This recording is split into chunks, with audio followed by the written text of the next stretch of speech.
Quest das eleições de 2026. O Instituto faz a primeira pesquisa retirando de forma definitiva o nome de Tarcísio de Freitas, o governador de São Paulo, que diz que vai tentar a reeleição. Vamos ver como é que ficaram os cenários? Primeiro, a ficha técnica para você entender como é que foi feito o levantamento. Foi com 2.004 eleitores, de 5 a 9 de fevereiro, a margem de erro é de 2 pontos percentuais para mais ou para menos, e o registro no Tribunal Superior Eleitoral, pesquisa registrada em ano de eleição, está lá, se você quiser conferir no site do TSE, basta digitar o protocolo BR na consulta às pesquisas 00249/2026. Vamos aos números, então? Põe para a gente o cenário estimulado da pesquisa Quest. Esse é provavelmente o que tem de mais consolidado hoje no cenário da disputa eleitoral do próximo ano. O PSD ali tem 3 nomes, mas o que se diz é que o favorito é Ratinho Júnior. Por isso, esse é o cenário que hoje, pela expectativa, é o mais próximo do que deverá acontecer nas urnas. O presidente Lula do PT lidera com 35 pontos percentuais, Flávio Bolsonaro do PL em segundo com 29%, Ratinho Júnior do PSD tem 8%, Romeu Zema do Novo 4%, Renan Santos do Missão 1%, Aldo Rebelo da Democracia Cristã 1%. Brancos e nulos somam 15%, indecisos 7%. Nesse primeiro cenário, nesse cenário de primeiro turno, que levaria uma eleição para o segundo turno, o que mais lhe chama a atenção, José Osmando, no levantamento Quest para a presidência da República? Me chama a atenção um fato natural, que é a consolidação da candidatura do Flávio Bolsonaro.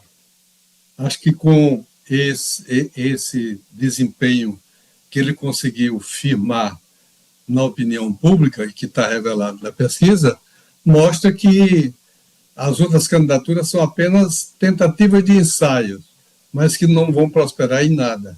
E que o Flávio Bolsonaro se consolida como o nome mais forte dentro da direita e da extrema-direita e do bolsonarismo.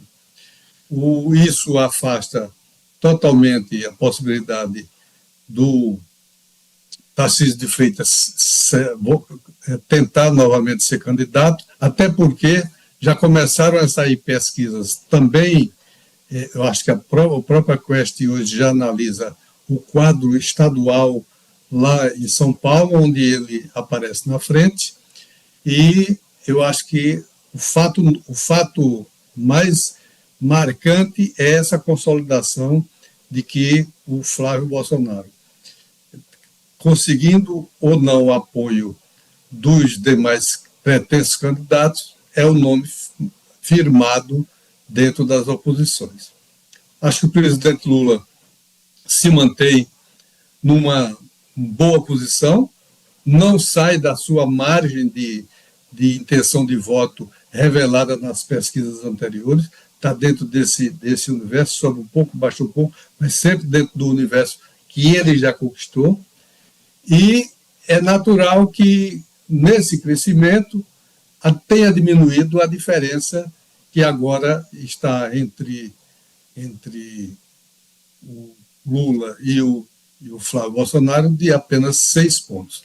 Isso é compreensível. Por quê? Porque o nome dele passou a ser, de fato, trabalhado como candidato. Já há muito tempo, já tem pelo menos 3 meses que só se fala na candidatura do Flávio Bolsonaro, e ele tem trabalhado bastante no sentido de se fortalecer. Cenários do levantamento, com a mudança de alguns outros candidatos da oposição e a permanência de Lula e Flávio, mantém a polarização entre os dois, mantém os dois ali nessa disputa, um subindo um pouco, outro descendo um pouco. Isso garante e leva, pelo retrato de hoje, gente, pela pesquisa de hoje, pelo retrato do momento, que Lula e Flávio Bolsonaro disputariam um segundo turno na eleição. E aí a Quest simula esse enfrentamento entre os dois no segundo turno da disputa presidencial. Vamos ver então os números? Olha o cenário de segundo turno, tirando os outros candidatos, só Lula e Flávio Bolsonaro. O presidente Lula do PT lidera com 43 pontos percentuais. Flávio Bolsonaro, do PL, tem 38 pontos percentuais. Brancos e nulos, 17%. Indecisos, 2%. Ou seja, Osmando, nesse enfrentamento direto, a margem de diferença entre os dois permanece praticamente a mesma. Permanece a mesma, cai de 6 para 5, mas o presidente Lula cresce e ele também cresce. É natural porque, com a ausência dos demais candidatos, aí fica o confronto, a polarização. É natural que esse resultado seja o resultado mais provável do enfrentamento a partir de agora. Acho que o presidente Lula pode crescer, porque ele, quando começar a campanha, tem muito a mostrar. A economia vai bem, o mercado de trabalho vai bem, esse esforço dele agora para acabar com a escala 6x1, que beneficia de maneira justa os trabalhadores brasileiros, pode ajudá-lo muito, contrariamente ao que pode acontecer com o PL, que já afirmou posição contrária à substituição da escala 6x6 pela escala 5x2, e no PL a posição já é firmada como voto contra. Olha, Cátia, o Osmando trouxe aí os pontos do governo nesse momento.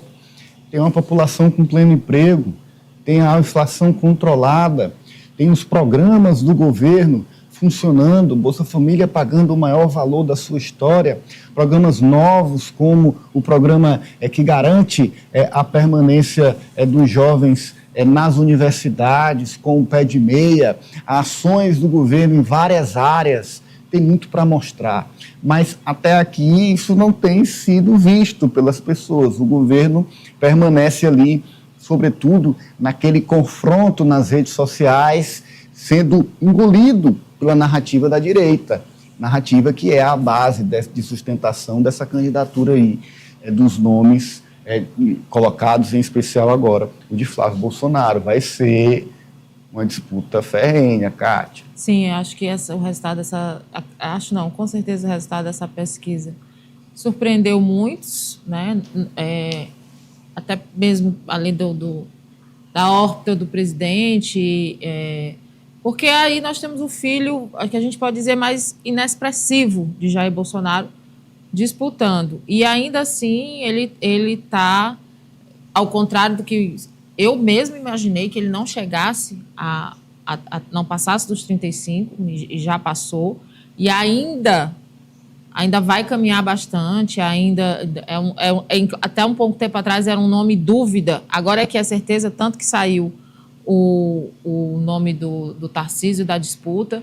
Parece que a estratégia que vinha sendo defendida por alguns, de que essa fragmentação dos nomes da direita, inclusive pelo próprio Kassab, era o ideal, porque o Kassab a gente sabe que ele faz o jogo duplo, né? É um prato para quem está fora e o outro prato para quem está dentro, para fragmentar, porque a gente tem um cenário de rejeição dos dois principais lados, dos dois principais representantes, que é Jair Bolsonaro e Lula, grande também. Ou seja, existe ali aquele percentual que define, que não quer nenhum nem outro, mas que, pela pesquisa, está indo votar em alguém. E quando chegar no segundo turno, esse percentual vai ter que decidir entre esses dois campos. Essa é a questão.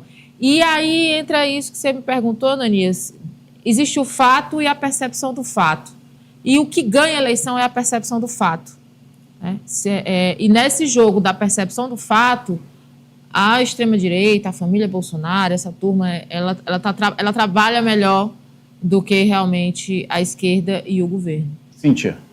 Eu queria comentar, primeiro de tudo, é que esses números, eles nos dão uma certeza.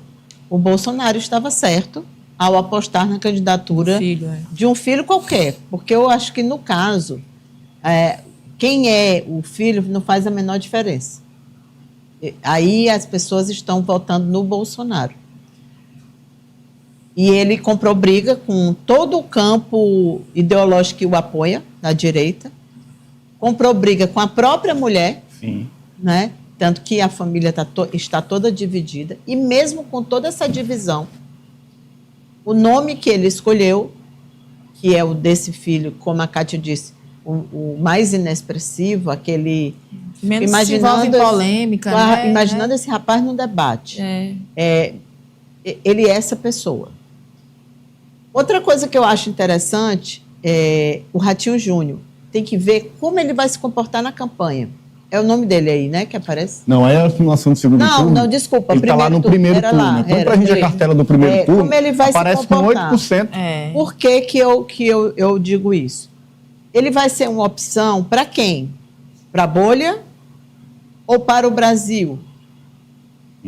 Porque eles têm o mesmo discurso. Flávio e Ratinho Júnior. Flávio e Ratinho Júnior defendem as mesmas coisas. A não ser pauta de costumes, eu não conheço, porque não acompanho. Pauta de costumes eu não sei como é. Mas economia, ele é contra programas de transferência de renda, ele é contra ele é extremamente ações sociais, completamente. Pelo punitivismo do Tarcísio, ele é essa pessoa. Ele é esse governador. Então, assim, vão ter dois discursos. Para quem? A minha pergunta é essa. Ele vai atenuar o discurso?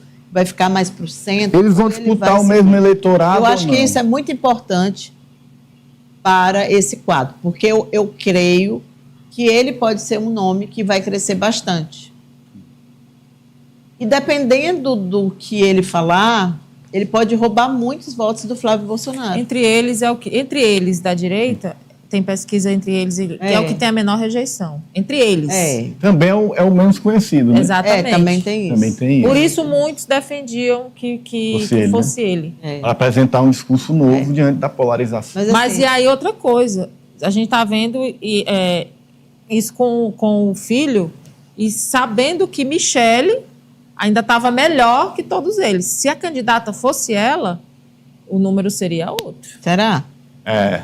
Acredito que não sei se seria. Agora sim. Parece toda que certeza seria. Deu uma largada maior, mas não sei se teria mais fôlego do que isso. Porque ela né? atrai mais pessoas ali de centro, ela conversa melhor com esses eleitores do que o próprio Flávio. Tem sentido. Eu vi alguém fazendo um comentário, só para uma brincadeira aqui nesse final, dizendo o seguinte: imagina o Brasil com um presidente Ratinho Júnior, e agora imagina na Casa Branca, Little Mouse. Presidente do Brasil. Little Mouse. Porque seria essa a tradução literal, né? Presidente Little Mouse está chegando. Little Mouse está chegando. Como assim, gente? Olha,